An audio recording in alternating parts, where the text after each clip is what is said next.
اب میں بات کرنا چاہتا ہوں الفارابی کے بارے میں۔ الفارابی کی پیدائش ہوئی 872 میں، وفات ہوئی 951 میں۔ وہ فراب میں رہتے تھے جو کہ دماسکس کا حصہ ہے۔ وہ ایرسٹوٹل کے بھی فالوور تھے، پلیٹو سے بھی متاثر تھے، سائنٹسٹ بھی تھے، فلاسفر بھی تھے، کازمولوجسٹ بھی تھے، لوجیشین بھی تھے، میوزیشین بھی تھے، اور انفیکٹ انہوں نے اتنی ساری مختلف چیزوں پہ لکھا کہ ان کا جو لقب تھا وہ تھا the second teacher. First teacher کون ہے؟ فرسٹ ٹیچر سے مراد تھی ایرسٹوٹل کی۔ ایرسٹوٹل کے بعد عربز کہتے تھے اگر کوئی ہے تو وہ الفارابی ہے، اس کے علاوہ کوئی اور نہیں جانتا فلسفے کو اس طرح سے کہ جس طرح الفارابی جانتا ہے۔ الفارابی نے 3 مختلف ایلیمنٹس کو کمبائن کیا اپنے فلسفے کو دینے کے لیے۔ اس میں ایرسٹوٹل کی میٹا فزکس بھی شامل ہے، ایرسٹوٹل کی تھیوری آف کازیشن بھی شامل ہے، اس میں پلوٹائنس کی ایمینیشنل کازمولوجی بھی شامل ہے کہ جس طرح سے چیزیں خارج ہوتی ہیں، اور اس میں ٹولمیک ایسٹرونومی بھی شامل ہے، یعنی کہ پلیٹو، ایرسٹوٹل، پلوٹائنس اور ٹولمی کا کمبینیشن ہے الفارابی۔ ان تمام چیزوں کو اکٹھا کیا۔ مین بات سمجھنے والی یہ ہے کہ الفارابی کی تھیوری جو ہے وہ بنیادی طور پہ ایک ایمینیشنسٹ تھیوری ہے، اسی طرح جس طرح پلوٹائنس کی تھیوری تھی۔ پلوٹائنس کہتا تھا کہ ایک اینٹی ہے، ایک اصول ہے called the one. The one میں سے ایمینیشن نکلتی اسپرٹ اور پھر سول اور پھر مٹیریل ورلڈ وغیرہ۔ تو الفارابی بھی یہ کہتا تھا کہ یہ جو ون ہے یہ بنیادی طور پہ دس از گاڈ، یہ خدا تعالیٰ ہے، اور یہ جو ون ہے یہ بنیادی طور پہ فرسٹ کاز بھی ہے، یعنی وہ پہلا عمل کے جس کے نتیجے میں تمام دنیا جو ہے، تمام کائنات جو ہے وہ پیدا ہوئی ہو۔ یہ فرسٹ کاز جو ہے یہ بنیادی طور پہ کانٹمپلیشن کا ایک نام ہے، سوچنے کا ایک نام ہے۔ یہ سیلف کانٹمپلیٹ کر رہا ہے کیونکہ اور کوئی چیز نہیں جس پہ کانٹمپلیٹ کیا جائے، جس کے بارے میں سوچا جائے۔ تو یہ بنیادی طور پہ ایک قسم کا آپ کہہ سکتے ہیں کہ پیور سوچ ہے، پیور اسپریچول تھاٹ ہے، میٹر نہیں بٹ پیور تھاٹ ہے۔ جب یہ پیور تھاٹ اوور فلو کر جاتی ہے، الفارابی کہتا ہے، تو اس کے نتیجے میں ایمینیشن ہوتی ہے، اس میں سے چیزیں خارج ہوتی ہے، اور جو چیز ایمینیٹ ہوتی ہے اس کو الفارابی کہتا ہے سیکنڈ انٹلیکٹ۔ وہ فرسٹ انٹلیکٹ ہے، پھر سیکنڈ انٹلیکٹ نکلتی ہے۔ سیکنڈ انٹلیکٹ جو ہے وہ بھی سیلف کانٹمپلیٹ کرتی ہے، اپنے بارے میں سوچتی ہے، اور مزید یہ کہ وہ فرسٹ انٹلیکٹ یا فرسٹ کاز کے بارے میں بھی سوچتی ہے، دونوں کے بارے میں سوچتی ہے۔ جو فرسٹ کاز ہے وہ سمپل ہے، جو سیکنڈ ہے وہ اس سے زیادہ کمپلیکس ہے، اور مزید اس طرح سیکنڈ کاز جب اپنے بارے میں اور فرسٹ کاز کے بارے میں سوچتی تو اس میں سے ایک اور چیز جو ہے وہ خارج ہوتی ہے، ایک اور چیز ایمینیٹ کرتی ہے۔ تو اس طرح سے تک 10 ایمینیشنز ہوتی ہیں، فرسٹ کاز کے بعد سیکنڈ، سیکنڈ کے بعد تھرڈ، تھرڈ کے بعد فورتھ، 10 انٹلیکٹس پیدا ہوتی ہیں اس کے اندر۔ جو فرسٹ ہے اس انٹلیکٹ میں وہ سب سے سمپل ہے، that is God, pure intellect, اور جو بتدریج انٹلیکٹس پیدا ہوتی ہیں وہ مزید کمپلیکسٹی کا شکار ہو جاتی ہیں۔ الفارابی یہ کہتا ہے کہ جو سمپلسٹی ہے وہ بنیادی اصول ہے، وہ اصل میں زیادہ ایڈوانسڈ ہے، وہ زیادہ پاورفل، وہ ان موو موور ہے، اور جیسے جیسے آپ سمپلسٹی سے کمپلیکسٹی کی طرف جا رہے ہیں تو اس کا مطلب ہے کہ آپ بنیادی طور پہ ایک لوور لیول آف انٹلیکٹ پہ جا رہے ہیں۔ حالانکہ ہم عام طور پہ ان لفظوں کو الٹ معنوں میں لیتے، مگر الفارابی ان کو بالکل الٹ معنوں میں استعمال کر رہے ہیں۔ 10th انٹلیکٹ کے بعد جو دنیا ہے وہ بنیادی طور پہ وہ مادی دنیا ہے کہ جس کے اندر انسان رہتا ہے۔ یہ جو پروسیس ہے کہ فرسٹ انٹلیکٹ سے کس طرح 10 انٹلیکٹس کی ایمینیشن ہوتی ہے، اس کے بعد مٹیریل ورلڈ قائم ہوتی ہے، مادی دنیا قائم ہوتی ہے، یہ ایک ناگزیر حقیقت ہے، یہ ایک ناگزیر عمل ہے، یہ ایک حتمی عمل ہے۔ یہ اس وجہ سے نہیں ہوتا کہ جو فرسٹ انٹلیکٹ ہے اس نے ول کیا ہے، اس کی کوئی مرضی ہے کہ چلو دنیا قائم کی جائے، مگر یہ اس کی کوالٹی ہے کہ اس کی اپنے نیچر میں سے یہ چیز نکلتی ہے کہ جب وہ اپنے بارے میں سوچتا ہے یا وہ اپنے بارے میں کانٹمپلیٹ کرتا ہے فرسٹ کاز، فرسٹ انٹلیکٹ، تو آٹومیٹکلی ایمینیشنز کا ایک سلسلہ جو ہے وہ شروع ہو جاتا ہے۔ یہ جو اس سے الفارابی یہ نتیجہ اخذ کرتا تھا کہ یہ جو کائنات ہے بنیادی طور پہ یہ ہمیشہ سے تھی، ہمیشہ تک رہے گی، بالکل اس طرح جیسا ایرسٹوٹل بھی کہتا ہے کہ ہمیشہ سے تھی، ہمیشہ تک رہے گی۔ یہ جو فرسٹ کاز ہے اس کے بارے میں ہم اگر کوئی جاننا چاہیں تو یہ انتہائی مشکل ہے، کیونکہ ہم تو مادی دنیا میں رہتے ہیں، 10 ایمینیشنز کے بعد جو دنیا پیدا ہوتی ہے اس میں ہم رہتے ہیں۔ تو پہلی جو انٹلیکٹ ہے، جو سب سے سمپل، سب سے پیور فارم ہے آف انٹلیکٹ، سب سے بنیادی فارم ہے آف انٹلیکٹ، اس کے بارے میں جاننا تو بہت مشکل کام ہے۔ انفیکٹ انسان اس کے بارے میں صرف نیگیٹو تھیولوجی کے تھرو جان سکتا ہے، یعنی یہ نہیں جان سکتا ہے کہ وہ کیا ہے، مگر یہ ضرور جان سکتا ہے کہ وہ کیا نہیں ہے۔ یہ پورا جو تصور ہے ایک جو انٹلیکچوئل تصور ہے، یہ جو ایک آپ کہہ سکتے ہیں کہ انٹلیکٹ کے حوالے سے تصور ہے کہ انٹلیکٹ کی جو ایمینیشنز ہو رہی ہیں، جو انٹلیکٹ جو ہے وہ خارج ہو رہی ہے سمپلسٹی سے کمپلیکسٹی کی طرف، یہ جڑی ہوئی ہے الفارابی کی کازمولوجی کے ساتھ، یعنی کہ جو ستارے سیارے وغیرہ ہیں، جو سولر سسٹم وغیرہ ہے، اس کے ساتھ جڑی۔ الفارابی کا یہ خیال ہے کہ کئی لیولز آف ہیون ہے۔ فرسٹ ہیون ہے وہ کہ جو فکس سٹارز ہیں، جس میں سیٹرن ہے، جس میں جوپیٹر، مارس ہے، سن، وینس، مرکری، مون وغیرہ، یہ کئی لیولز پہ ہے، اور سینٹر میں جو مون جو ہے وہ لاسٹ وہ سرکل ہے، ہیونلی سرکل ہے، اور اس کے اندر جو بھی چیز ہے وہ بنیادی طور پہ مٹیریل ورلڈ ہے، وہ مادی دنیا جس کو ہم جانتے ہیں۔ یعنی کہ وہ جو ایمینیشن کی، انٹلیکچوئل ایمینیشن کی تھیوری ہے، وہ سولر سسٹم کے ساتھ، ہماری یونیورس اور ستاروں سیاروں کی دنیا کے ساتھ جڑی ہے۔ یعنی کہ ایک یہ جو ہائر انٹلیکٹ اور جو مادی دنیا ہے، ہائر انٹلیکٹ وہ ہے کہ جو امٹیریل ورلڈ ہے، وہ مادی دنیا نہیں ہے، وہ صرف اسپرٹ کی دنیا ہے، وہ صرف کانٹمپلیشن، وہ صرف انٹلیکٹ کی دنیا ہے، وہ دنیا ہے کہ جس کے اندر یونیورسل انٹیلیجبلز ہیں۔ الفارابی کہتا ہے یونیورسلز کیا ہیں؟ یونیورسلز وہی تصور، وہی سانچے جس کی پلیٹو بات کرتا ہے کہ جس کی بنیاد پہ پوری دنیا قائم ہوتی ہے، جس کی بنیاد پہ دنیا کے اندر مختلف چیزیں قائم ہوتی ہیں، ان کی سب سے بنیادی شکل، ان کی ایسنس جو ہے وہ ہائر مٹیریل ورلڈ میں، اور لوور مٹیریل ورلڈ میں کیا ہے؟ وہ دنیا کہ جس میں چیزیں پیدا بھی ہوتی ہیں اور چیزیں ختم بھی ہو جاتی ہیں، یعنی کہ فانی دنیا۔ وہ جو ہائر دنیا اسپریچول ہے وہ لا فانی ہے، اس میں جو ایسنس ہے، اس میں جو چیزیں ہیں وہ کبھی تباہ نہیں ہو سکتی، وہ سب سے اپنی بیسک بنیادی سمپل فارم میں، اور جب وہ اس دنیا میں آتی ہیں وہ کمپلیکس ہو جاتی ہیں، ایک سیریز آف ایمینیشنز کے ذریعے وہ اس دنیا میں آ کے کمپلیکس ہو جاتی ہیں۔ ان کمپلیکسٹی کا مطلب یہ ہے کہ ان کے اندر ڈفرینسیشن بھی پیدا ہو جاتی ہے، گھوڑے جو ہیں ایک دوسرے سے مختلف لگتے ہیں وغیرہ وغیرہ، کانکریٹ شکل ان کی بن جاتی ہے۔ اور اس کا دوسرا مطلب یہ ہے کہ وہ فانی ہوتی ہیں، وہ زندہ بھی ہوتی ہیں، وہ مر بھی جاتی ہیں، مگر جس بنیاد پہ وہ قائم ہوتی ہے وہ ہمیشہ کے لیے رہتی ہے۔ تو انسان کی جو انٹلیکٹ ہے، انسان کی جو سوچ اور عقل کی کیپیسٹی ہے، وہ اس ہائر دنیا اور لوور دنیا کے درمیان ایک چیز ہے، ان دونوں کے درمیان ایک چیز ہے۔ اب یہ کیسے ممکن ہے کہ انسان جو ہے اس کا دماغ جو ہے وہ اس پوری دنیا کو سمجھ سکتا ہے؟ اس کے پیچھے الفارابی کہتے ہیں کہ بنیادی جو دماغ ہے جس کے لیے لفظ استعمال روح بھی کیا جاتا ہے، سول بھی کیا جاتا ہے، کیونکہ گریکس بھی یہ لفظ استعمال کرتے تھے۔ آج ہم جب بات کرتے ہیں نا تو ہم مائنڈ اور سول کو علیحدہ علیحدہ دیکھتے ہیں، ہم کہتے ہیں مائنڈ ایک چیز ہے، سول کوئی اور چیز ہے، مگر اس زمانے میں مائنڈ اور سول کو ایک ہی حوالے سے دیکھا جاتا ہے۔ تو الفارابی کہتے ہیں کہ سول کی / مائنڈ کی، دونوں چیزوں کی 4 فیکلٹیز ہیں، 4 کوالٹیز ہیں، 4 اس کی صفتیں ہیں۔ کیا؟ سب سے پہلے اس کی ایپیٹائٹیو صفت، یعنی کہ اس کی جو ڈیزائر ہے یا اس کو جو نفرت ہے کسی چیز سے، کیا وہ چیز چاہتی ہے اور کس چیز سے وہ نفرت کرتی ہے؟ اس کو بھوک لگتی ہے، وہ کھانا کھانا چاہتی ہے، اس کو آگ میں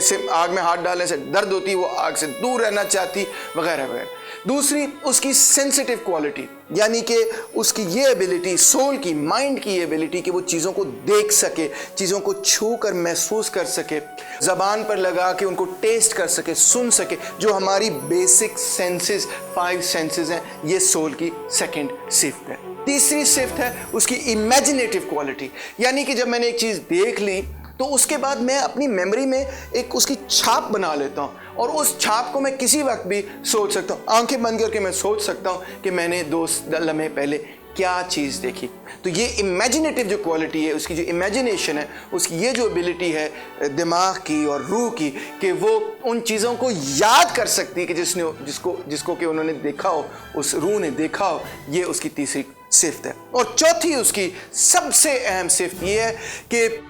وہ ریزن، عقل سے کام لے سکتی ہے، اور یہ جو عقل کی کوالٹی ہے یہی انسان کو جانوروں سے علیحدہ کرتی ہے اور انسان کو اشرف المخلوقات کے دائرے میں شامل کرتی ہے۔ یہ جو عقل کی کوالٹی ہے، اس ریشنل کوالٹی میں یہ ایبلٹی ہے کہ وہ ایپیٹائٹیو جو ڈیزائرز ہیں اور جو ایورژنز ہیں، جو سینسٹیو آپ کی جو سینس پرسیپشن ہے، جو آپ کی امیجنیشن ہے، ان سب چیزوں کو سمجھ سکتی ہے، موو کر سکتی ہے، درست اور غلط کو پہچان سکتی ہے، سچ اور جھوٹ کو پہچان سکتی ہے۔ مگر یہ جو سول ہے بنیادی طور پہ اس میں یہ ریشنل کیپیسٹی، یہ عقل کی قوت کہاں سے آتی ہے؟